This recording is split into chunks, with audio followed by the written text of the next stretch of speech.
Good evening, everyone, and welcome to the BS and Beer show. BS stands for Building Science, of course. I don't know what you were thinking. Our goal at the BS and Beer show is to spread BS far and wide and to have fun doing it. My name is Mike Maines, and I'm going to introduce my beverage. I'm drinking tea, shameless plug. My wife makes herbal teas and skincare, so Ridgefarm Herbals tea, locally made. Tonight's topic is concrete-free slabs, or at least reduced concrete-free slabs. If you're not sure what that even means, that's what we're here to talk about. I have designed one myself based on some input from the people in the discussion here. I don't think I have much to add that they won't cover, so we'll put a link to an article I wrote about it in the comment section. But for the most part, we have a lot of people who have done this and have different ways, so we want to hear what they have to say. What else? We're excited that participation is growing. The BS and Beer concept and just the discussion group concept seems to be growing. So thank you to the panelists. Thank you to the audience for helping us make this a thing. The Zoom format is great, but we also really want people to start local groups. A lot of building science is universal, but a lot of it is really specific to your local area. So there's somewhere around 10 BS and Beer groups now, plus maybe 10 with other names who have been around a while. Feel free to start your own. We're working on a BS and Beer website that will have some tips. The name isn't copyrighted or anything, so feel free to use it. We just ask that you don't use it for commercial purposes, of course. And I would like to thank Green Building Advisor and Fine Homebuilding Magazine for being our media sponsors. They've helped us spread our reach, and they're hosting our videos, so really appreciate that. And I would like to finish my introduction here by introducing the other hosts, Emily Mottram, Travis Brungardt, and Brian Pontolilo. And I'm going to turn it over to Emily. Hey everyone, Emily Mottram. I'm an architect here in Maine. Mike and I just kind of like to talk building science. So if you haven't heard, Mike and Travis and I just recorded a podcast. It'll be up in the next couple of weeks. E3 Energy and Efficiency with Emily, and if I can get smart this weekend, I'm going to push it to, I believe, Spotify and maybe another Google podcast player for all you non-Apple users. So right now you can get it on Apple or on my website. I'll put some links in there. If you're not already on our mailing list, I'm going to put a link in the chat box to the mailing list. That'll give you a reminder about the BS and Beer show beforehand, and occasionally we send out a poll or a questionnaire about topics or times, etc. The video will be available after this on Green Building Advisor's Building Science blog. So if you miss an episode or a week, or you've missed any of the previous ones, you can check it out on Green Building Advisor. Or we also have a YouTube channel, the BS and Beer Show. So I'll put a link to the YouTube channel for the BS and Beer Show as well, and you can catch previous episodes. But tonight, I'd like to briefly introduce our guests. I'm going to just say your name, have you raise your hand, and then I believe the chat is going to let each of you talk about your system, and you can tell us a little bit more about yourself then. So we have Steve Basic. Please, if I say your name wrong, correct me. Steve Demetric. Yep, you got it. Okay, Elizabeth DeSalvo. All right, also Andy Engel.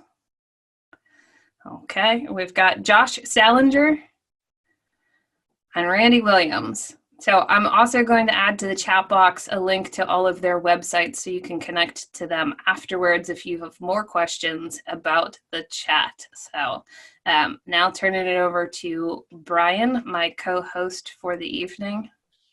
Hey everyone. Brian Pontolilo from Fine Homebuilding and Green Building Advisor. And I'll keep this really quick.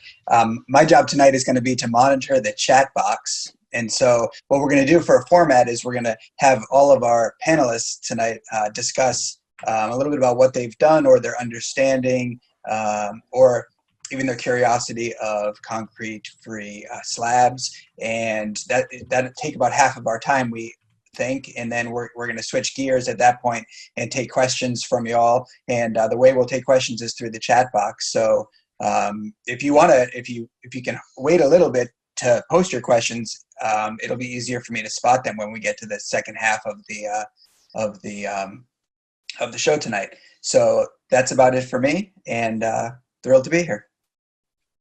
I forgot to mention I have Sam Adams, since this is a beer show, supporting Fenway and baseball and the sports, the official beer of the Boston Red Sox. Totally forgot. It's BS and beer. Okay, I forgot too. It is a BS and beer show. Like Mike, however, it's tea tonight. Orange clementine, sweet clementine, something like that. Back me up, Travis. I'm drinking the real thing. It's a Gravitas from Free State. So this is good stuff. I'm a fan of the sours, and this one's exceptional from Free State and Lawrence. But you guys enjoy your tea. There's nothing wrong with that. I'm excited to be with everyone tonight. It's great to have everyone here, and especially for me, because I am not an expert in concreteless slab technology. So I get to do a lot of listening and drinking, which is a win-win. I would like to propose a toast along that line. I actually had to look this one up because I wanted to do something to honor my Marine Corps friend, Steve Basic, who's in the panel tonight. And this is the one that I found that I liked, and we'll see if Steve approves. If the ocean was beer and I was a duck, I'd swim to the bottom and drink my way up. But the ocean's not beer and I'm not a duck. So raise up your glasses and shut the F up. I like it. Cheers. I have a few more that are probably a lot more colorful than that. But I cleaned that one up a little bit. I would like to hear more about our panel tonight. We got a lot of great people here, and some of them I know, but some I don't. And since Steve's already talking, you want to start us off, Steve, and just introduce yourself and tell us a little bit about yourself? I already outed you as a Marine Corps, a Marine forever. Yeah. So my name's Steve Basic. I'm a registered architect, registered in a number of states, operate around the country, doing what I think are some pretty interesting things, but some of which I had the opportunity to build a couple concreteless slab buildings. One with the panelist here, Steve Demetric. I did a whole house down in Missouri with Jake Bruton. That was pretty successful. Turned Randy onto it. Randy built a beautiful house up there in Minnesota using the ideas. So, you know, just trying to push forward and think about different things. And, you know, when, not to steal Steve Demetric's thunder, but when we were doing that project, he simply asked the question of, do we really need to put a slab in, which kind of kicked the ball over the top of the hill, and it started rolling down. So nice. With that in mind, since you mentioned Steve Demetric, do you want to kind of introduce yourself, Steve? And oh, sure. I'm interested in beer too, from across the tracks at Kingston Station. Shades on beer, Rhode Island Pale Ale, very good. So my name's Steve Demetric. I'm a builder in Southern Rhode Island. Our company specializes in passive house and net zero construction. We've done 2 certified passive houses out of the 3 chart-topping numbers in our state. But since the first one, though, all of our projects have either been passive house certified or net zero or aligned in some fashion. We basically just drew a line in the sand, and that's all we do. And actually with the slab work, I mean, we just kind of like Steve said, we just questioned something, and which is kind of what got me into high performance building in the first place, is just the idea of questioning things to find better ways of doing things. Nice. I think I think one of the things that drives ideas like this is, you know, I constantly find myself saying, if we build house number 2 the same way we built house number 1, we're doing something wrong as a professional, meaning that we should be able to learn something from the last house that we did. And, you know, again, when Steve and I sat down, we basically started below the footing and went up through the roof of the house and questioned everything. Now, a lot of things stayed the same like we've done before, but we did make some changes out of it. So, you know, innovation is certainly a discipline that's sometimes born out of doing the same thing over and over and then simply questioning, is there a better way? With that with that question in mind, do you want to introduce yourself, Randy, and tell us a little bit about yourself, since you also asked the question? Sure. Well, I'm Randy Williams. I'm an energy auditor. I do some design work. I'm in northern Minnesota, the Clemens Zone 7.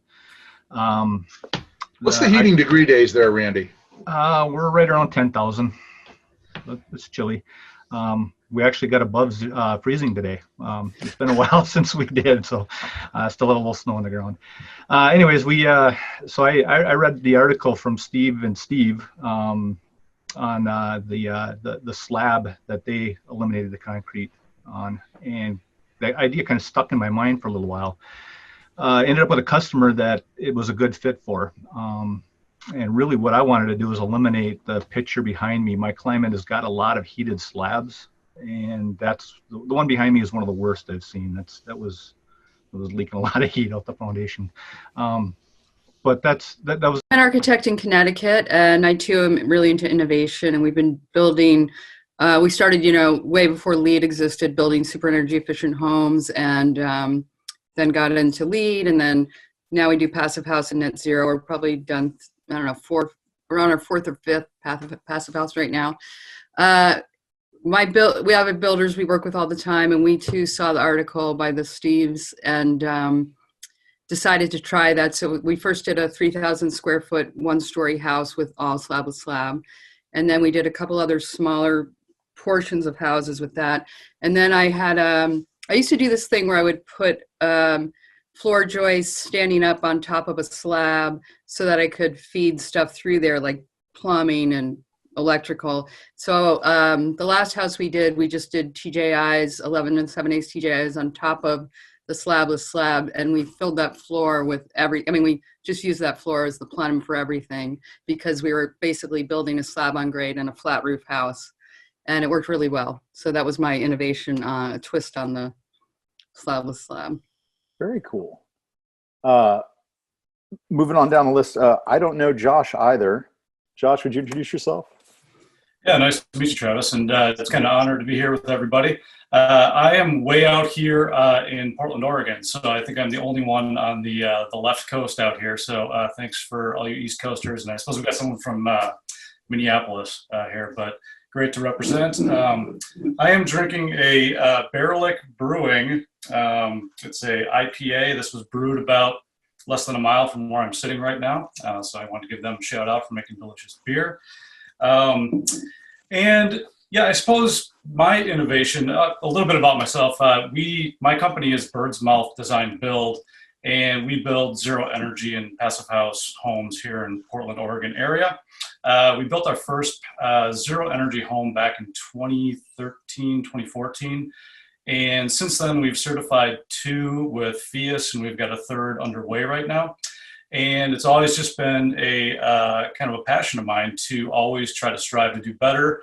And amongst that, with our buildings, it seems like, we've kind of figured out the zero energy thing. At least there's a lot of really good ideas out there, and I think a lot of people have been doing a lot of good work with that. But the next kind of thing to look at is the embodied carbon.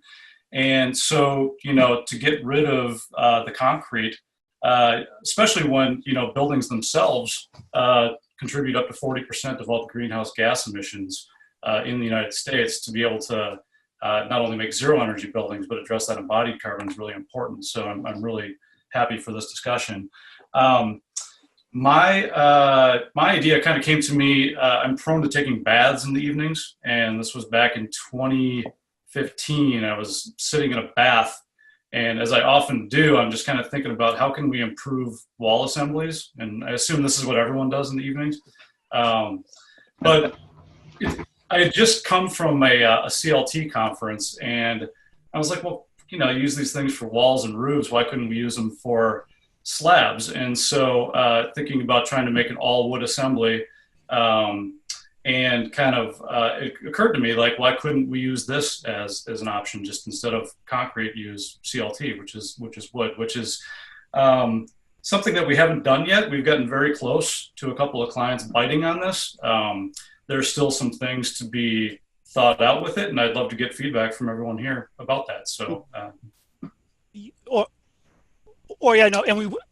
or or we will once we get through introductions, we'll go back through and everybody will have a chance to kind of explain their system briefly with photos if we have them, and so that will be the sort of the end of this first phase. Everybody can talk a little more about their system. Yeah, we're almost there. We just haven't heard yeah. from Andy yet. If Andy would like to introduce himself. Hi, Andy. Sure. Hi, Travis. How are you? Very well. I'm drinking a Treehouse Dark Czech Lager. Treehouse Brewing up in Massachusetts. They're just incredibly awesome. I also live in Connecticut, like Elizabeth, not too far from her, although we've never met. I'm a remodeling contractor, former Fine Home Building editor. In fact, I knew Brian when he was an intern, so that tells you a little bit how old we both are. And Mike tells me that I had some influence on this whole thing with an article that I wrote for Fine Home Building in 2005 called the Stay Dry, No Mold Finished Basement. And I was refinishing a basement for a friend, and he wanted to preserve as much headroom as he possibly could. And what I ended up doing was putting down a layer of EPS foam. I don't even remember how thick anymore. It's been so long. And it was 1 inch. Okay, thank you, Steve. You've read the article more recently than I have. And then a floating floor of 2 layers of CDX screwed together. And then we went over that with cork, and it is still there today. I was on it a couple of months ago. It worked fantastically. Excellent. Thank you everybody for the introductions. Maybe just to just for anybody who may not understand why you would even want to minimize or reduce concrete in a slab, can we just hear from somebody, why might you want to reduce or eliminate the concrete in the slab? How about Steve Demetric? Do you want to? Actually, I'll start off by saying that the carbon footprint of the building had absolutely nothing to do with what started the ball rolling for us. And it's interesting that it's become this. But actually, I had seen Andy's article, and we did that a few times, and it worked great in basement remodels.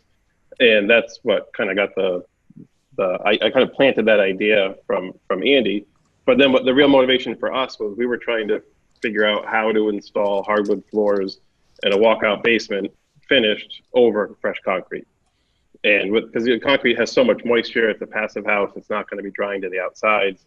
And those two, like having Andy's idea and trying to be able to put hardwood floors in, that's really what started it for us. But what it is now, I mean, when you look at the direction that we're going with high performance building, as Josh said, it's like we've got heating and cooling loads down, and we're still working on comfort a little bit, but embodied energy is kind of the next big hurdle for people in our movement to be working on, and it does make a difference in that direction. Yeah, I think that covers the reasons I know. Does anybody else have another reason why you might want to reduce or eliminate the concrete, or did Steve pretty much cover it? I have, if I can chime in. Yeah, of course. So Bruce King, in his new carbon architecture book, I forget who the author was who wrote this, but I thought it was interesting, was saying that in the next 15 years, we're going to add 3 billion people to the planet, and there's not even enough capacity to produce enough concrete to support all these people. So if for no other reason, there's not even enough concrete out there to support what we're expected to grow as a human race. Also, for every roughly ton of cement that's made, we release about a ton of carbon into the atmosphere. So I think those are some compelling reasons that were in the Bruce King book, anyways.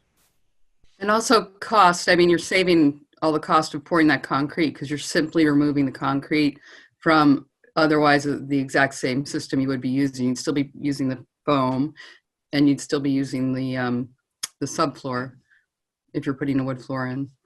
So, and all the trucking, and sometimes sites are difficult to pour. That was one of the early questions that came in already. It was the comparing costs. So just could we quickly just sort of scan the panelists and ask, like, has it been a cost kind of neutral or a cost savings situation, or have you found any cost increases in doing this? I would say, like all questions about costs, it depends. Mm-hmm. like for example, I found when I analyzed the costs of, we've done 3 of them, the cost was pretty much the same. And the only thing that would have changed the cost for us would have been if they went with like all ceramic floors or all carpet and didn't care about concrete under the carpet. I think if you keep the concrete and want to have hardwood floors, you've got all this additional expense that you have to do to manage that. So when you add all those other parts in with hardwood floors, it is cheaper to it is cheaper to eliminate the concrete. But then the concrete and the wood were relatively the same cost. But if you need a pump truck, you know, that could be $800. It could be more depending on access. And then actually one other part too is the how it's designed and how the elevations of all the parts go together can also add labor if you're trying to get it perfect. Like if it's a slab on grade house and everything has to line up perfectly, there's a lot more labor getting your substrate perfect versus if it's a basement remodel, it doesn't really matter. Yeah. Well, let's jump into showing each of your systems. This is, I know each of you are probably used to doing long presentations. I've seen some of your presentations. This is the super duper abbreviated version. How quickly can you get through what's really unique about your system? If you have images loaded up, it's probably easiest for you to share your own screen, but if not, I can share my screen. In fact, I have Andy's article loaded up here. Maybe I can share your article, Andy, unless you're ready to. Nope, you go ahead, Mike. I think this will work. That's not it. That's the article. Yeah, that's it. It's a classic. Oh, okay. Somehow I'm not seeing. Somehow my screen just went wacky. So. No, it's there. Okay, good. I'll trust you. So I thought a lot about this, and I, of course, being an existing basement, I was very worried about moisture, both intrusion and condensation. Intrusion, I felt we dealt with well enough. So I was really concerned about keeping interior air from contacting the concrete. So of course, all the seams are taped in the foam. None of the ideas here are really original. I stole most everything from Joe Stiebrick, of course. One of the neat details I think I did, it doesn't really apply to the floor, but if you look up at the top, you can see I ran a piece of plywood on the bottom of the joists right tight to the mud sill, which gave me a really good air stop that I could work to, as opposed to having to deal with all of those awkward spaces above the mud sill and between the joists. But it's a really simple system. You put the foam down on the floor, you tape it, you throw your plywood down, the first layer running in one direction, the second layer running in the other direction. Make sure that you don't have any seams lapping directly over each other, and then I just screwed everything together with probably 1 5/8" drywall screws. It was really a no-brainer, and we ended up gaining 2 inches of, or losing 2 inches of headroom in the basement, which was acceptable. And that's always an issue with particularly basement refinishing in older houses where you've got maybe 7'8", 7'9" if you're lucky. This worked out very well. It did necessitate a change to the stairs because, of course, that bottom riser was nowhere near code compliant now. But there we go. Yeah. Well, Andy, why would, so I've done this quite a few times using just putting down sleepers and then putting foam between the sleepers. Why did you go with this instead of the more conventional sleeper system? Well, I mean, it avoided all of the cost and labor of the sleepers. They're just not necessary.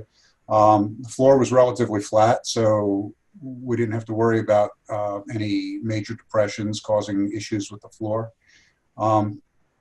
And it gave us a complete thermal break. You didn't have to worry about the uninsulated area underneath the sleepers. It was fast, it was cheap, and it was thin. Yeah, great. Andy, what year was this article written in? 2005. All right, so great article, and honestly, I'd never seen it, but you said you got it from Joe. Having worked with Joe, this is the exact, I didn't do the wall, but I live in a 1957 slab on grade Cape. And that's exactly how I retrofitted my slab on grade back in 1998. We did 1 inch of foam and then 2 layers of 1/2 inch plywood. And one of the absolute beauties of it was by only using 1/2 inch plywood in the whole house, we did end up with a few soft spots, but they were easily solved with a 3.5 inch concrete nail or 4 inch concrete nail that I would just drive right down the center of the soft spot. Right. And it would, you know, the 4 or 5 soft spots in there tightened right up. But it works surprisingly well. The other thing that's actually pretty cool is Joe turned me on to, I back primed or back sealed all of the hardwood floor. Mm-hmm. And so we get no moisture migration through this slab system. And my hardwood floors don't seasonally move at all in the house. They're tight as ever all year long. So yeah, the floor that went on top of this was just a click together cork floor. Yep. And again, that's held up well. It's been 15 years and it's still held up very well. I think if there had been any areas where tile had been planned, then I would have done something like what you were talking about. If I found a soft spot, I would have, well, it's a little, you know, I would have run a tap con or two and tighten it down. You have that ability. Yeah. Well, let's jump over. Thanks, Andy. Let's jump over to Steve Demetric sent some photos, but I know this is a project Steve and Steve did together. Do you have it loaded up, Steve, or do you want me to load mine? Let me see. I can share mine again if that's easier. Yeah, actually, I had let's see if I can pull it up right here. I had a drawing. This was actually a slab on grade project. Oops. Let's see if I can do a screen share. Should be middle of the screen, the bottom. Yeah, there it is. Yep. Yeah, here it came up. Yeah, so this was the one. This is kind of the evolution I did for a slab on grade house, and because one of the things that we were trying to connect the flooring. This is just an interesting detail. We were trying to connect this 2 layers of Advantech through at the exterior doors, and we also were struggling with elevations as well. So this is one of the key elements that I found after doing 3 of these is, especially if you're trying to get everything nice and level for the foam and for the Advantech, is we're creating screed points for all of our we're basically down to 1/2 inch stone, and using tops of our footing to be the top of the stone, bottom of the foam, and then any interior footings. And then in this case, for example, we actually poured a little wall down the middle, so we could just easily screed everything. And then we just put it in our foam, but then our foam ends up right above that 2x6 PT plate, and then the Advantech can actually come right through to the exterior, and we can maintain the air seal. And then if this is up a little bit high, it's easily shimmed. And then this one too, we've got a double stud wall, so we have a nice thermal break right down the middle there. So yeah. Steve, this is pretty similar to the one I did. I was worried about the floor not having any like solid connection to the wall. Were you concerned about that at all, or do you think it's going to be okay to have the wall and the floor not mechanically connected? Oh, the interior and exterior wall? Well, that or the interior wall and floor system to your frost wall. No, I didn't. With a double stud wall, all of the load comes through the exterior here, and so that interior wall there's just a partition. Yeah, it could be anywhere in the house at that point. So yeah, okay. I wasn't concerned about that at all. Great. Maybe let's move on to Steve Bazek. Do you want me to? Do you have images? I mean, I have all of Steve's images from the project from his house. That I have the whole folder here. I didn't get a chance to sort them out, but is there a way I can? It might be easier if I shared my screen again, because Steve sent me just a few. Okay. Yeah, so maybe do it that way. Yeah, sure. I think I sent you the article, Mike. What's that? I think I sent you the article. It has the pictures in it. Oh, is that the best one to do? Yeah, the other pictures there were actually my own house. So oh, okay. I'm actually sitting on a slabless slab right now. Okay, Jake's going to make fun of my buttons again, but let's see.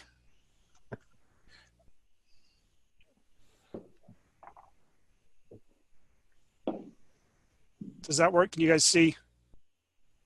There you go. Those are the pictures I have. Yep. Right. So this is a JLC article. The title didn't come through, but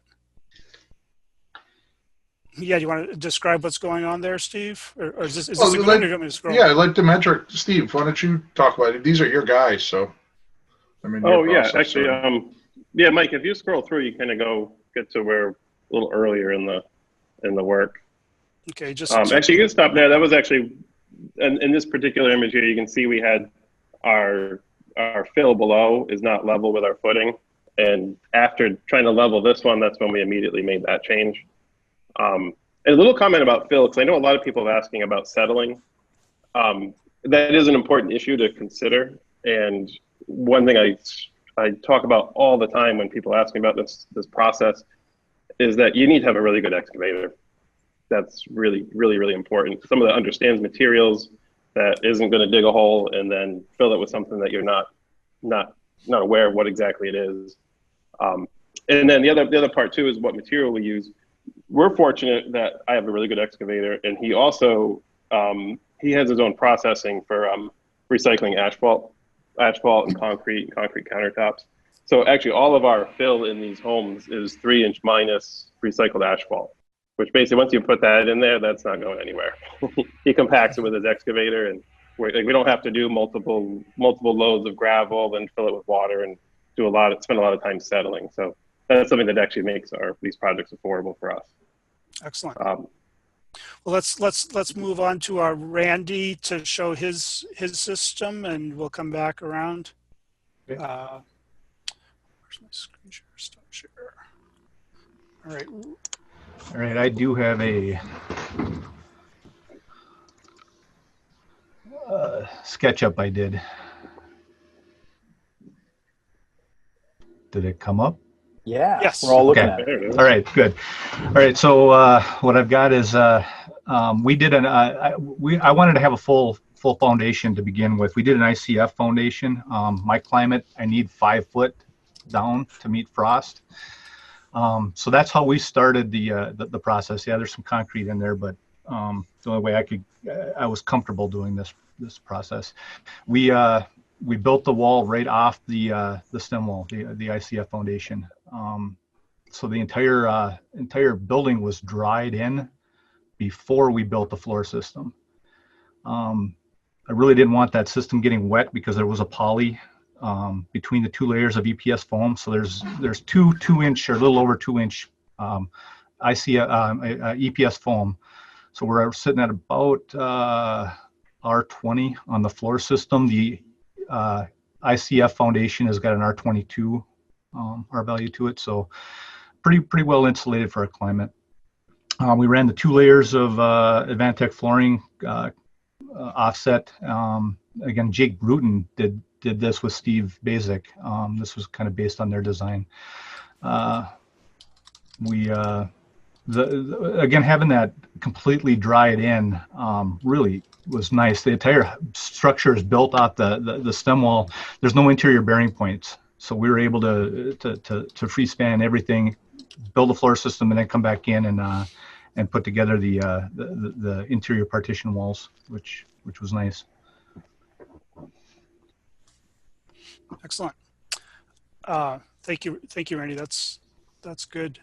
Elizabeth, do you want to share your images, or do you want me to share them for you? Why don't you do it? Okay. I think I'm getting the hang of this. Let's see. How does that? I don't. Okay, there's one. Do you have the? I don't know if you have this section as well, but basically we use these open web trusses. Yeah, so flip through quickly the ones you sent. Do you have the drawing? Oh no, I don't know if you. I don't think you sent me your drawing. Oh, that was in a separate email. But oh shoot, I'll find it. Okay. So basically, we're doing the same system as the Steves, and just by the way, we use that article to get through the building department. Because they ask, they never want to accept it, so we always take that article, and then I have to sign something. That we've had to do that on every single one. So that's cool. Thanks. So we build up with, we usually use ICF foundation, and then we build up with 6 or 8 inches of EPS. We also like to put sometimes a vapor barrier between the layers of foam because that protects it, but not always. In this one, we did the open web trusses on top of the foam. And the way we built it, we actually did the same thing as Randy. The contractors wanted to build the house before putting in the floor system to protect the foam and the vapor barrier and everything, which proved to be pretty hard because actually, if you go back to that last one, Mike, or yeah, just blow up there. Yeah, so we built the walls first, and then we came back and we put the floor. We did the second floor. We framed the whole house, put the second floor on, and then we came back and did the foam boards and the open web trusses, and that just made it hard. The framers were really, really not happy because they had to block in every rim joist, you know, between the vertical wall studs, which was a pain in the butt. And where we had full height door, we had a lot of glass doors full height. You know, they had to block that all out in a way that was just back asswards. So they were kind of pissed. But it worked out really well. Otherwise. Yeah, so I mean, this, you could call this a slab on grade. You could call this a frame on grade, maybe. Do you think that would be a more... Yeah.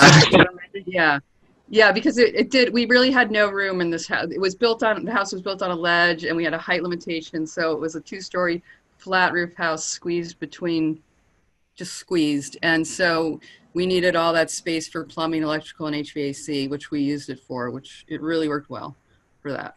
Yeah, so are these both the same image, just different scales then? Yeah, the one shows the full height of the building. Okay, got it. Yeah. Okay, great. No, thank you very much. Mm-hmm. And next up, or last up, we have Josh Salinger. Do you, Josh, do you want me to share images for you, or do you have some? Let me give it a shot to share the screen here so I can use my mouse to kind of point around. So let's see. Hopefully everyone will see this soon. Yeah? Yeah. Yep. Okay.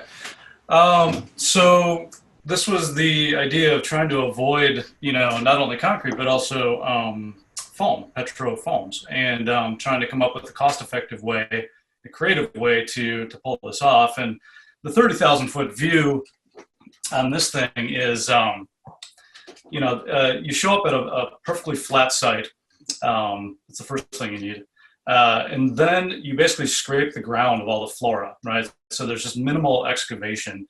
And then you would screw these helical piles. And for those watching them, might not know what they are. They're essentially large screws that get screwed into the earth, and they can support the uplift and the weight of the foundation.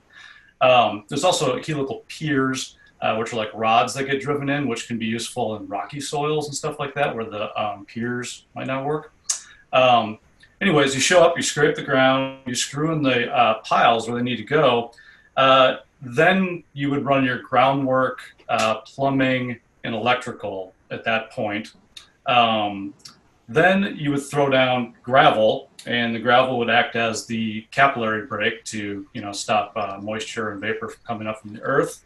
Then our thought was that we would actually take some rock wool bats, not the comfo board, but actually the bats, and kind of set those a little bit higher than the ultimate elevation of the bottom of that CLT, the cross-laminated timber.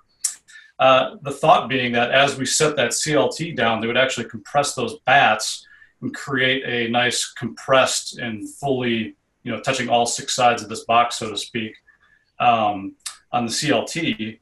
And that's kind of it in a nutshell. Now, what we'd have to do is get a vapor barrier into this thing. So we were trying to figure out, well, how the heck can we get a vapor barrier on the bottom of these things? And it occurred to us that we could use pond liner. You can buy pond liner at like 16 mils for 25 cents a square foot. And we could laminate that to the bottom of the CLT.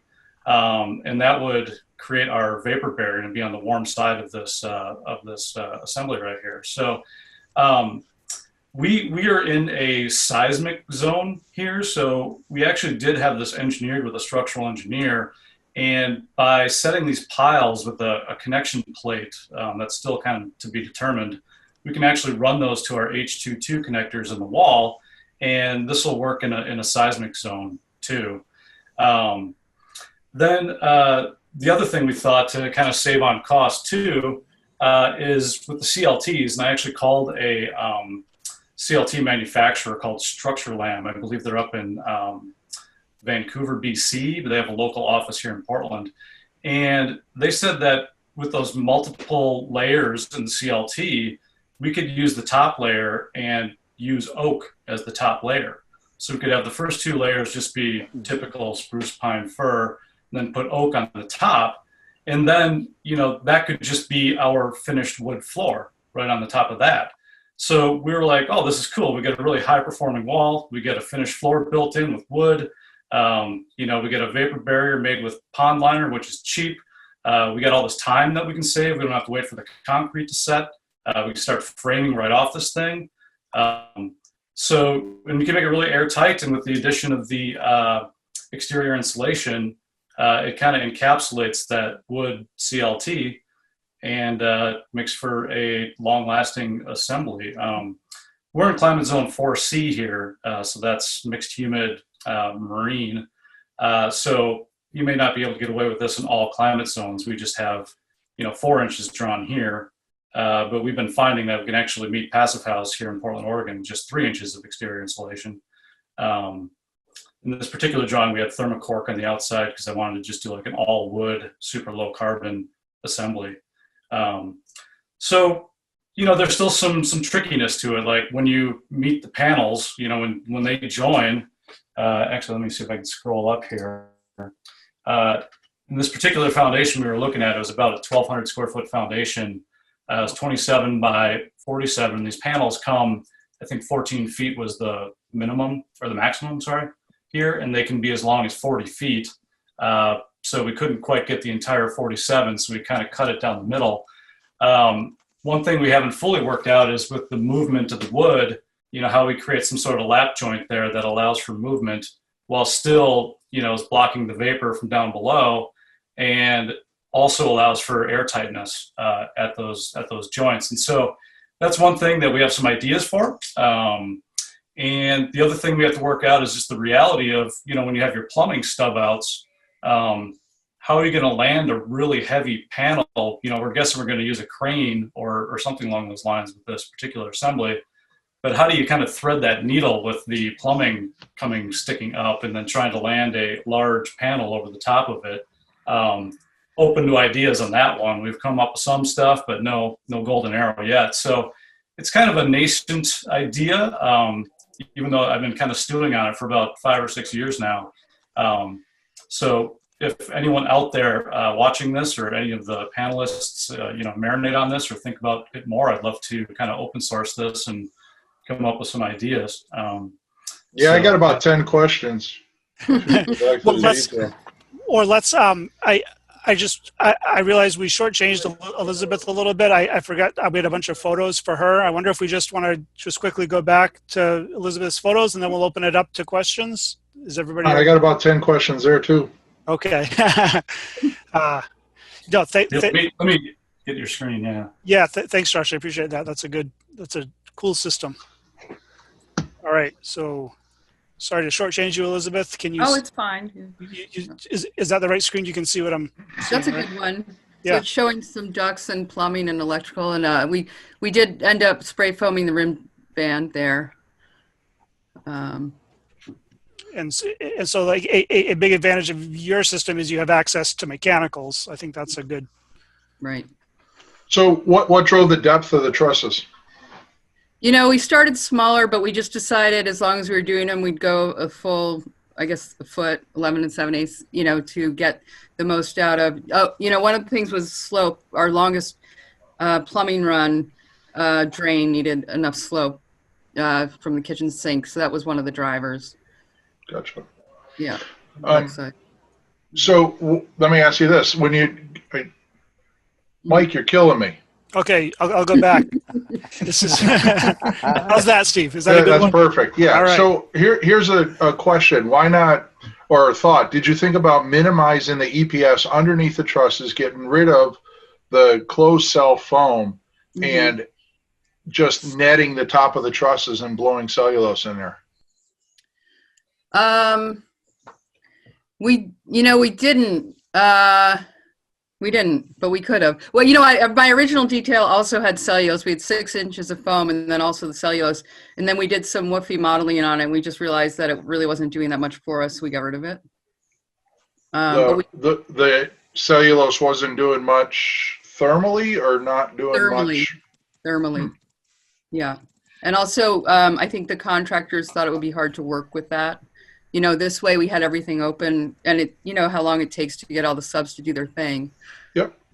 So the reason I asked, the very first passive house I did a very similar floor system. We didn't use floor trusses. We used 2x8s, and we built the floor frame above the ground like a foot or so, and then we netted it and blew the whole thing with like R80 of cellulose, and cambered the joist base with it, so when they screwed down the Advantech, it crushed it all. But a question I have on this type of system is are there any code or building science issues with your it's sort of like a crawl space. It's sort of like an inaccessible crawl space, which the code doesn't like, and its interstitial spaces can create some moisture and airflow issues. Were there any concerns with that?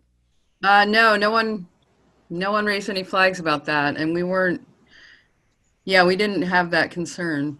And if you did have that question, Mike, from a building inspector, I just have the HVAC guy do about 4 or 5 drops inside that truss plenum, drop about 50 CFM, get a nice radiant floor out of the deal, and tell them it's a fully conditioned space. There you go. Perfect. And have a transfer grill to the upstairs in a bedroom or 2 or something. Right. No, that's great.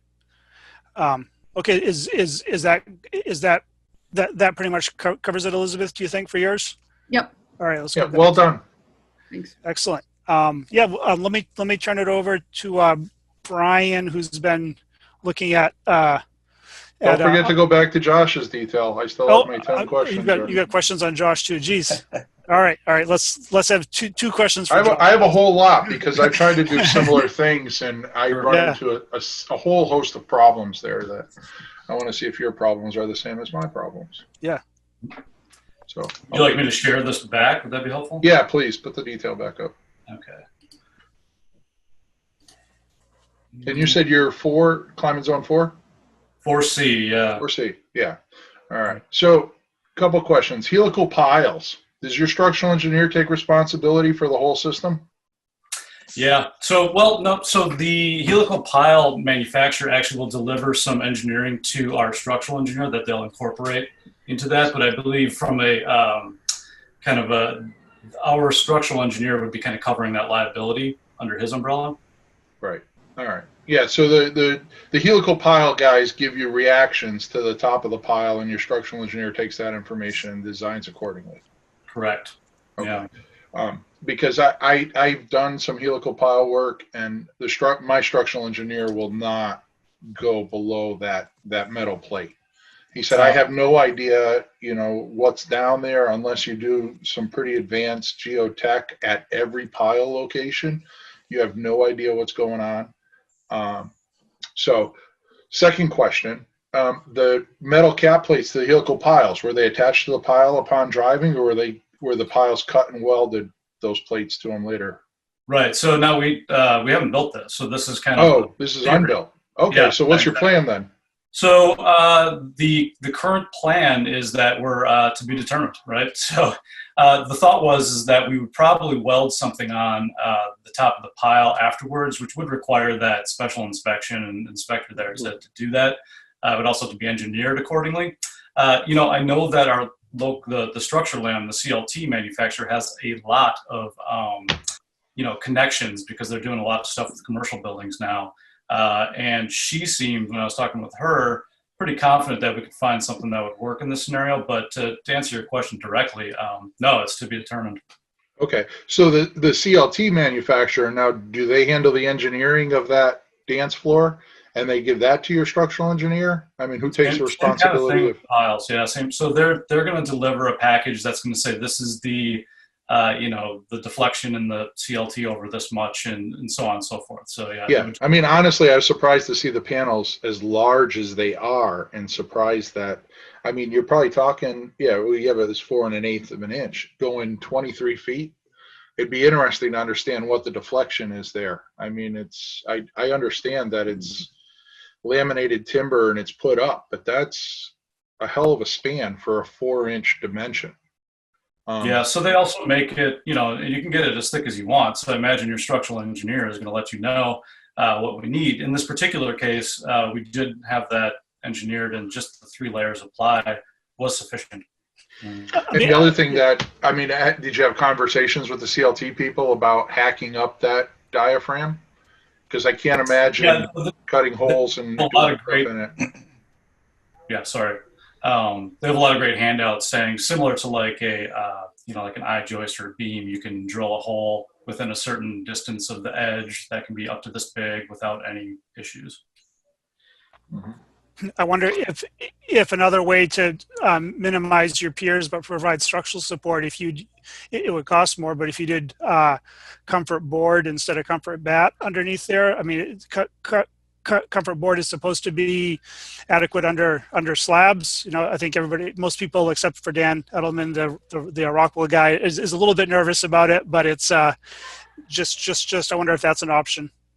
I think the problem that I have with that, Mike, is you're kind of torn between 2 decisions here, because the comfort bat is going to offer you the flexibility to compress, so that if the ground is irregular underneath it, the bat will pick up the slack of the irregular stone surface underneath. If you go to something hard, then any humps or that in that crushed gravel, if that's not perfect, then they're going to reveal themselves when you go to lay the CLT down, because the bat isn't going to be or the board isn't going to be as forgiving as the bat. I'm not saying that I don't think it's a good idea. I just think all you've done is displace the problem. You haven't necessarily solved it. And that was actually part of our thinking. You're right, Steve. So again, we were trying to think, how can we make this as quick and easy as possible? And so that was part of our thinking, that we can just, take out some of those bumps and humps with that. Nice.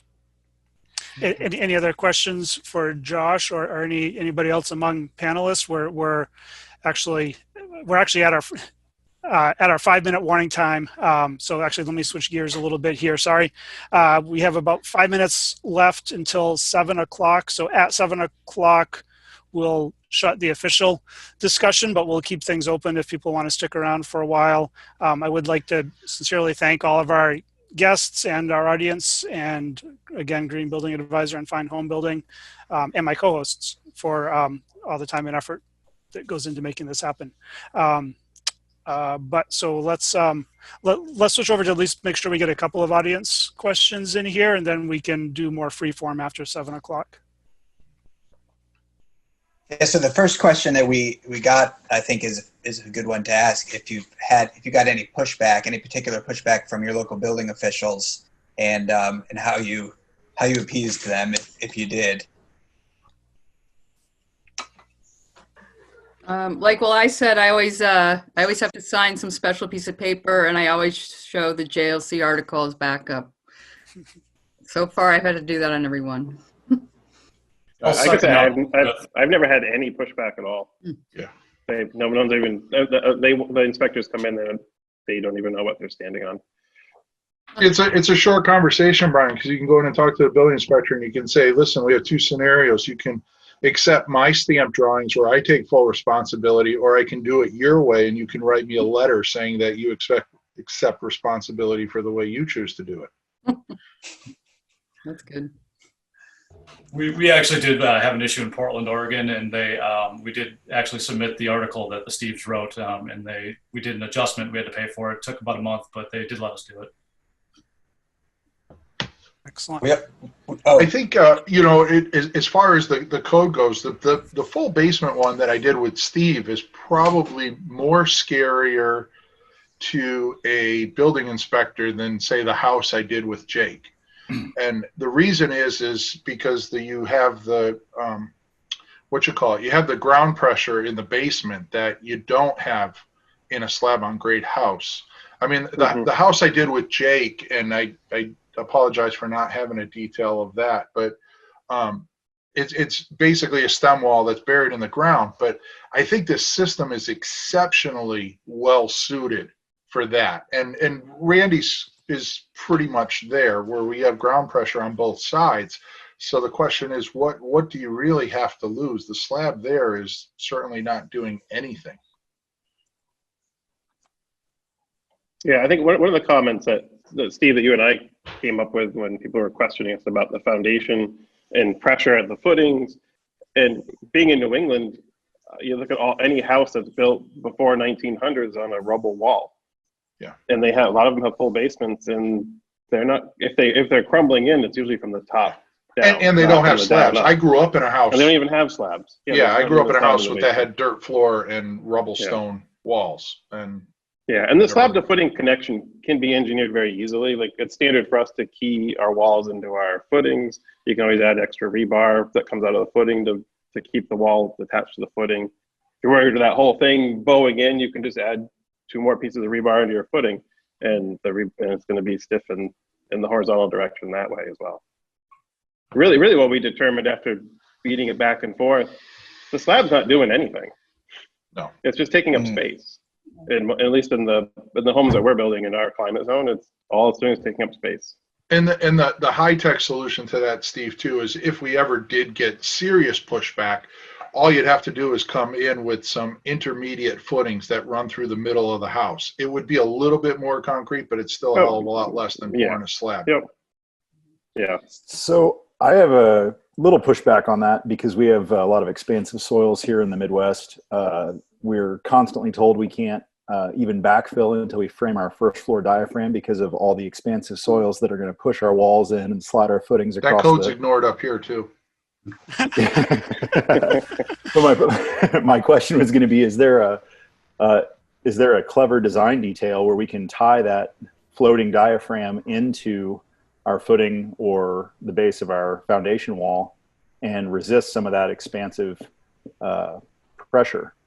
Is there something we can do about that, or is that not a good idea with Advantech as a diaphragm? Is it not going to perform that function? Will it balloon up? And yeah, I would think the Advantech would balloon up. But I mean, it depends on where the pressure is and how much pressure there is. Sure. You know, so, like if it's a slab on grade, as Steve was saying earlier, you could just pour an intermediary wall. Higher PSI concrete, add more rebar. And Travis, you really have 2 arenas where you can solve that problem. You could solve it underneath the foam, or you could solve it underneath the interior walls. So the first one suggests that the slab doesn't move. They actually make fillers that can go underneath different scenarios. I mean, all of Colorado, I did a house out in Colorado that had that. I mean, they actually, some builders build a crawl space under the basement, and they let the crawl space floor float up and down, and it's measured in inches, not fractions of an inch. But you can deal with it there. There's actually companies that make fillers underneath, compressible, like honeycomb type filler that you can put under the slab that'll take up a couple inches. But they also, you can come on top, and in the house that I did out there, we did a bottom plate that literally sat about 2 inches above the slab on these, like, I don't know, they were probably 20 penny spikes that allowed the slab to literally slide up and down on and pick up some of the slack, so you wouldn't be crushing the walls with the slab movement. So I guess my concern is more of the walls buckling in. Like, there's a massive industry in our area for piering walls from the inside to resist the pressure pushing in, and the slab resisting that. I'm not so much worried about uplift. I'm worried about pressure out. Yeah, well, that's what I'm Travis, saying. don't you think that the majority of those walls buckling in things are not caused by the soil? It's more caused by cold pours from the 30s, 40s, and 50s in our markets? Where the hell did you come from? Or we have a cold joint running horizontally? I don't know who let me on. Somebody told me that I should feel free to jump on. Sorry. Hey, Jake. I'm not qualified to too, assess why that's happening. I am just frequently told how I can't start backfilling because I don't have my first floor diaphragm framed. And so I wondered about that at the basement level. I was just trusting that these people know what they're talking about. It's got to be resisting, but I guess maybe not. So we had, and I'm kind of going to group, for the sake of time, I'm kind of going to group some questions together here, but we had a bunch of people ask about the implications with a concrete-free slab, the implications of soil gases and radon, and the necessity of the vapor retarder, and also any changes to drainage, sub-slab drainage. So if anyone wants to jump in with any of that, I think it came up a few times. Yeah, well, and let's try to hear from maybe Randy or Elizabeth. We haven't heard from you guys as much lately. What do you have to deal with radon? Is that an issue where you are? Yeah, where we are, go ahead, Randy. We got a layer of crushed rock in with the pipe that goes up through the roof. It's passive. It's not an active system, but it's in place. Same with us usually. I mean, we usually test for it, but usually we're putting one in and often with a fan. But we're using a lot of crushed stone underneath the whole system, and sometimes some drainage pipes under the crushed stone to bring water away underneath the site. So it's really not much different than radon mitigation under any slab. It's the same thing. You're just skipping the concrete layer, right? Yep. Exactly. Another question was, would a concrete-free slab work in a garage? Yeah, they call those wood barns. I've done 2 frost-protected shallow footings for garages and tractor sheds. So what that saves you is the concrete that goes in the stem wall. It's not perhaps as good as if you're doing a concrete-free foundation, but it does save a significant amount. Did you have to do like wide frost wings? Yep. Andy, yeah, just up here, unheated buildings with frost-protected foundations need 5 feet of foam outside of the corners. So it gets depends on your climate zone. Where I am, it was only 4 feet. I got the ASCE, American Society of Civil Engineers document, showed it to my building inspector. He said, "Oh yeah, that's really cool. Go ahead." It's not hard to do, and it's a way of minimizing. You have no stem walls. Where I live, climate zone 5, we have to go down 42 inches, and that's a fair amount. I was going to do block, and I really am too old to lay that much block. Yeah. Also, I had someone in our area that tried to do. They did a barn, and they tried to do the wood floor continuous through, and the building inspector wouldn't let them because of the fire code. They have gasoline leaking out of the car, catches fire. Yeah, let me back up a little bit on the frost-protected shallow footings too. They are in the IRC for heated dwellings. They're not in the IRC for unheated dwellings. But the same ASCE document that the IRC references for heated dwellings covers unheated dwellings as well. There are just more details that weren't incorporated into the code. And if you have a reasonable building inspector and show them that document, it costs like $40 to buy it. It's not a big deal. They'll just let you fly with it. A couple of people also asked you, for the panelists to kind of weigh in on whether they would like a concrete-free slab to be sort of their standard slab detail, and if not, why. And I guess that also could be looked at as when is this is not a good idea? When doesn't it work, or when would you avoid this detail? I would only do it with contractors that I trust. I wouldn't put this project out. I wouldn't put a project like this out to bid. I wouldn't feel comfortable doing it that way. I would have to know who the builder is and understand how conscientious they are to agree to do this with them. And it's not that it's complex or difficult, but this is probably a system where it's, and I'll let Jake and Steve weigh in on it, but it's a system where it's real easy to say that's good enough when it isn't good enough. Yeah, I would add to that applies to any high performance building. Yeah. Air barriers, vapor barriers throughout the whole structure. I would say that our contractors we've done it with, they feel like it's so hard to get the whole system super flat, that's a lot of work and it's really hard. And then I know one of my contractors at least feels like in the 3,000 square foot, 1-story house, we did the whole floor like this.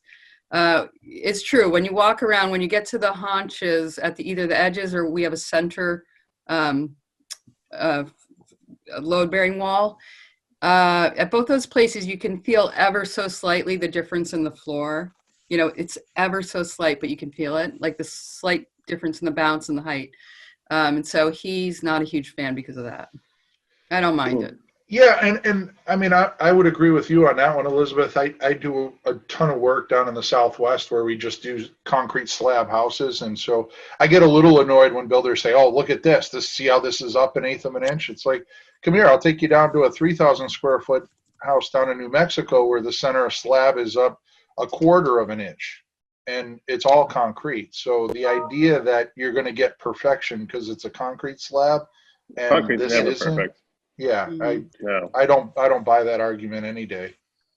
But Brian, to answer part of your question though, for basements, that's our standard now. Like that's like the room I'm in right now. There it is right there. I wouldn't do it any other way in a basement. The only time I would not do it is if the soil on that site or if the ground on that site was just a difficult site, really high water tables, bad drainage. But again, you got to be careful whatever building you put on that site. So I'm with you, buddy. Water table is probably number one concern on that. But if it was a water table issue, I would just raise the foundation up, put enough drainage in, and you'd have to, basically build a Noah's Ark at that point. And if the water table is that high, you got bigger problems.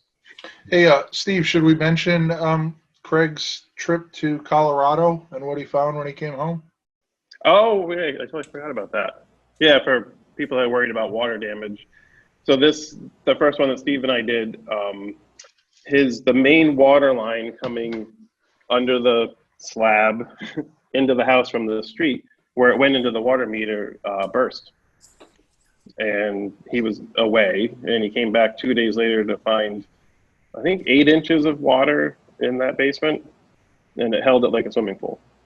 And it was about 1 inch away from getting to the battery. So if he walked down the stairs into the water when it was into the battery, that would have been good. But everybody survived, and we basically had to we had European doors going outside, and we opened those up, and it took a couple hours for all the water to drain out, and it dried perfectly.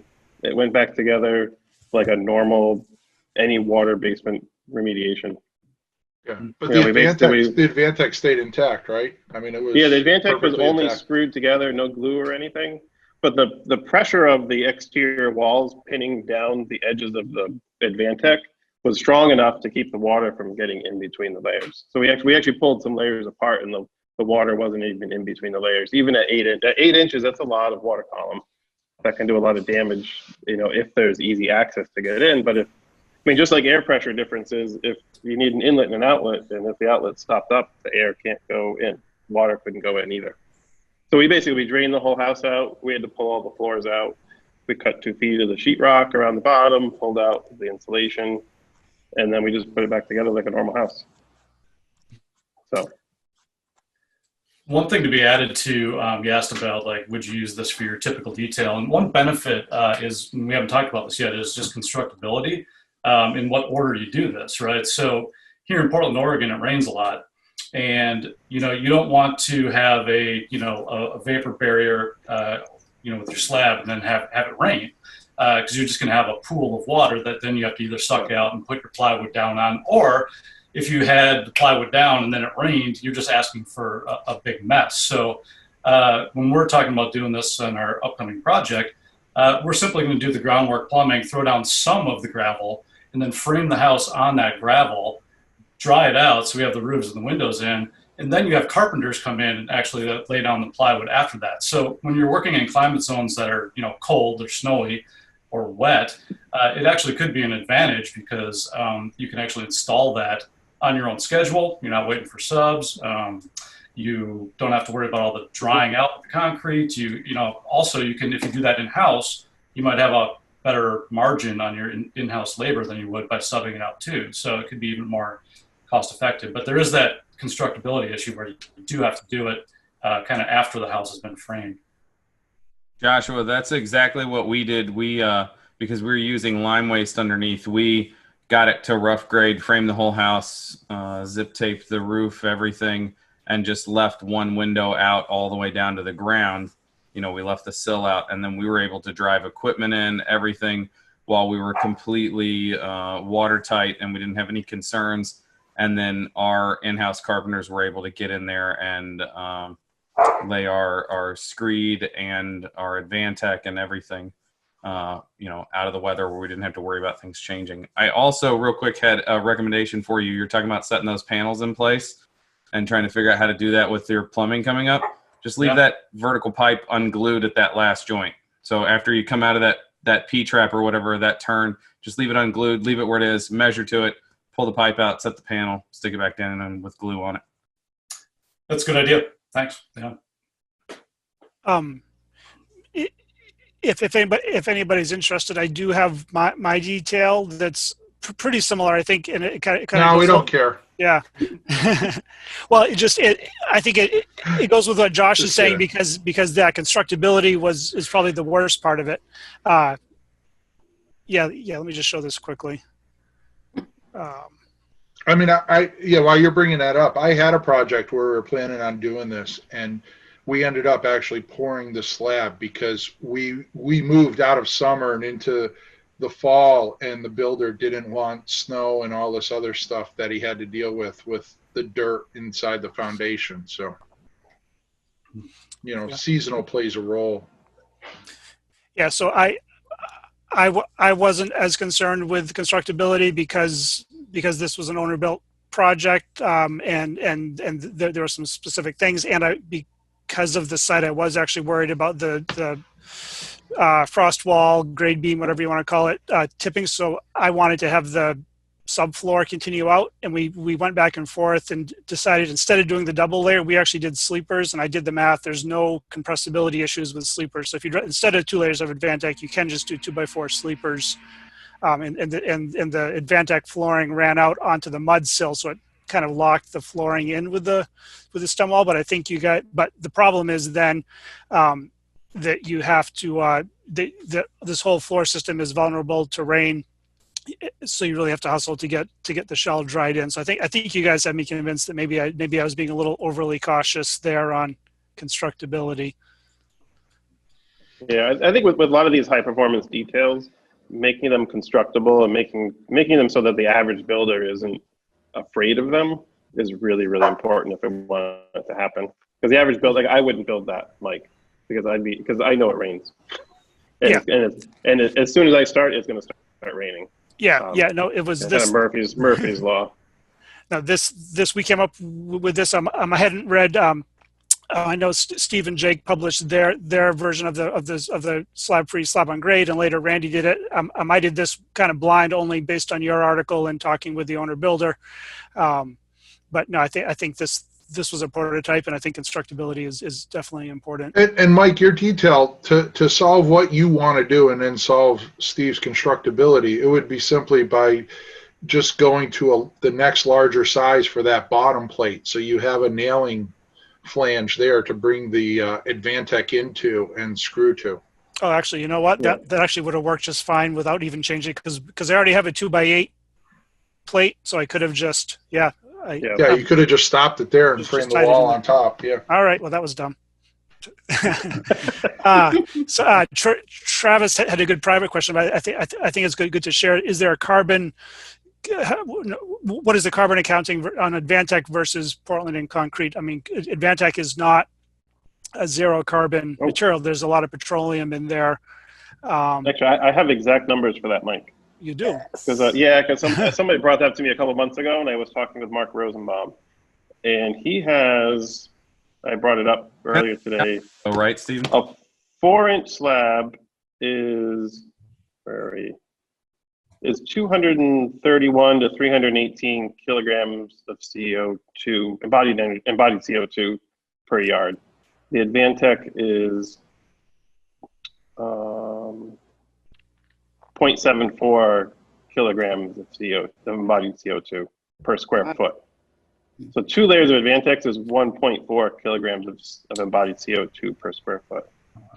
So plywood is lower, but that's not the other thing is that it's not accounting for any additives you can put into the concrete to lower the embodied energy. That's standard Portland concrete, that quickcrete bag mix, basically. Right. So maybe best case with admix is maybe you could reduce the embodied carbon by maybe 30% or something if you really load it with admixes, but it's basically average is about half of the embodied energy. Mm-hmm. Well, the other thing to account for, though, is that, and part of the reason that we ended up where we did, Steve, is if you're trying to put a hardwood floor down there and you put in the slab, you're still putting one of those layers of Advantech back. Oh, right? yeah, that was, yeah. So, one of the main reasons, like when people look at the cost argument, it's not just the CO2 cost, but you get all that labor and material to get it ready for whatever the finished surface is. And with wood, the insulation still exists too. Yeah. And with concrete. And there is certainly an argument for, let's say, elderly health, walking around on slabs versus walking around on wood floors. There's a huge argument. In the Southwest, a lot of people hate the slabs down there just because they feel it in their knees. Yeah, I mean, what I tell clients is if they like the look and want a concrete floor, then to me it still makes sense to do an exposed concrete slab on grade. It's the least expensive way to get a high performance finish. Yeah, there's embodied carbon, but it's fast, easy, simple, relatively inexpensive. Did I just hear you agree to using concrete? And just filling my atmosphere with carbon, Michael? It's the best. Did we just get that recorded? Yes, you did. Okay. It's yeah. But if they don't want concrete, if they want a wood floor, then sticking concrete in the sandwich, there's no reason to continue putting the concrete in there. If you want a wood floor, then just don't do the concrete. But if you want a concrete floor, that's still probably the cheapest means to the end. In my experience. Absolutely is. Yeah. Well, Mike Gurton's working on a design using PT foundation instead of using a stem wall. Yeah, he's trying to do a couple rubber bands, some PT. It'd be PT from some decks he took apart last month. He wants to do PT walls with the Advantech flooring. At what point does the insurance kick in there, though? I know maybe less with the slab, but once you start doing PT stem walls, all of a sudden the insurance people get real funny real fast. I grew up in a concreteless basement foundation, all-weather wood foundation. For those of you that have gray hair, no offense, Andy, probably remember that all-weather wood foundation movement. And I know the people that live in it now, and they've had no issues with insurance or anything like that. They think it's a regular house. Their insurance thinks it's a regular house. So yeah. There were multiple articles about that in Fine Homebuilding back in the 1980s. Yeah. It's a thing, I think, mostly in the Midwest. We never saw much of it up in the Northeast, but I remember those articles coming out of Iowa. That basement stemmed out of the fact that my dad didn't know how to pour concrete. I don't know if any Superior Wall people are listening, but I wonder if they could pour like a little 3-inch waffle slab that had wood slats embedded into it that you could drop down into a basement module, as a module, and then screw Advantech or hardwood floor or something to it, like their wall system. Just take that down to a micro level. Interesting idea. Well, I'm sure we could all sit here all night talking building science, but I assume other people need to get dinner as well. Should we wrap things up? Any last words from anybody? Are we good to go? I would say, hey, Josh, send me an email. I'd like to talk more about your detail. Will do. I'll send one over. Nice. Well, thank you so much for you guests. I know this was a chunk of time, and really appreciate your thoughts. And thank you to the audience for joining in again, and to Green Building Advisor and Fine Homebuilding for helping us out. And I hope everybody has a great evening. All right. Thanks, Mike. Thanks, Mike. everyone. Thanks, Mike. Thanks, all. Thanks, everybody. Cheers. Yeah, I had nothing to add to tonight's discussion, but now I'm like, oh, concreteless slab. Yeah, absolutely. Like all the way. Let's do it. Yeah. Why would you do anything else? Right? I mean, it seems like a no-brainer. Just standard now. It's in every, cut and paste detail for every architect and engineer across the land. For sure. Who wants to share their details? Yeah, there were some good ones on here. Mine's in a magazine, so just go get that issue. It's already been gone. I think Mike shared most of the article links in that, but maybe we can get it up into the record as well on the YouTube channel. Some links back to all the articles. Yeah, the one I didn't get was the one that Steve and Jake did together. Steve, was that Pro Trade? I can send you. I can send you a PDF detail. Okay, great. Yeah. Yeah, there's one, and something I did share with you guys too that I found was really helpful. Is it's just that random list of dealing with the details. That was a really helpful list. There were a lot of good notes in there. A lot of nuances to this that could easily turn this into a disaster. And making it builder friendly, it's super easy to do if you design it and layer everything properly and choose the right materials to go in. Because there's a lot of stuff you can put underneath the foam. A lot of foams to choose from, a lot of thicknesses, a lot of vapor barrier materials, and all of those things have a big part in how this goes together. Like, where does the vapor barrier connect through under the sill? Like, how good's your foundation guy? How good's your excavator? So, a lot of variables there that can make or break it very easily. Sure. Yeah. Very true. Shut up, Randy. Mr. Chatty over there. I like the colors of your house, Randy. Yeah. Yep. It's a Prince house if I ever saw one. Minnesota. Hey, Josh, is that a house that you built in your background? It's one that we're currently, it is something we designed, and another team in town here is actually building it. So it's a planned development of 11 new homes, all zero energy. And this is the condition they're in. They don't have gutters on yet, but they're almost done. Yeah. Sweet. Is that the Going Street project? The Going Street project, yeah. So it's sweet. panelized. Yeah. It's got the Gutex fiberboard on the outside. The dual crosshatch rain screen. I'm working with Asa Christiana on writing an article about this. That's going to be. Hopefully, we got to get the final pretty photos done in about a month or two, and then I think it's going to be in Fine Homebuilding. Yeah, we're excited about it. Cool. Did you just say panelized? Where on the West Coast do you get your panels done? Oh, because that I could talk about. Yeah, right. Next week. This is a longer conversation, but we use a company called Phoenix House. They're based out of Colorado Springs, Colorado. Let's talk about, global warming potential. It's probably not great to ship your panels across that many states. You can wonder how smart that is. But the reason we chose them was that they were going to be opening a office and branch here in Portland. And after we signed the contract with them, they decided they weren't going to do that. So we were like, so the best laid plans, we thought we were going to be hyper local with that, and it didn't work. It didn't go well, there was some stuff we would do differently with them next time. Put it that way. Like all good panelization projects. You're like, oh man, that did not go the way we thought that would. Yeah, been there, done that more than once.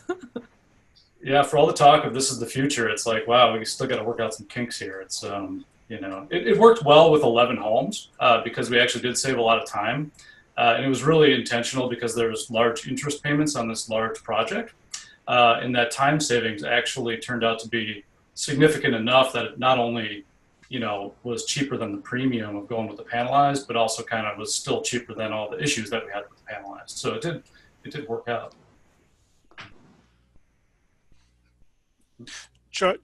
Josh, do you know new energy work? Jonathan Orpin? Jim Muha said that they're in Portland. Are they panelizers? So yeah, Jonathan is a friend. His house that he built here, the Vermont Street house, is one of my favorites. It's a beautiful house. And he is, yes, he's on his way to starting to do some panelized stuff. I can't really say much more than that. So. Okay. Non-disclosure. No, that's great. Well, I think we're gonna just keep chatting, but I think we need to do our forced shutdown here, if because otherwise we'll just keep talking all night. But I hope you all come back and join us next week in the audience, and we're going to be talking about panelizing next week. So it should be another interesting one. Thanks, Mike. Look forward to it. Thanks, guys. Thank you, all of you, for such great insight.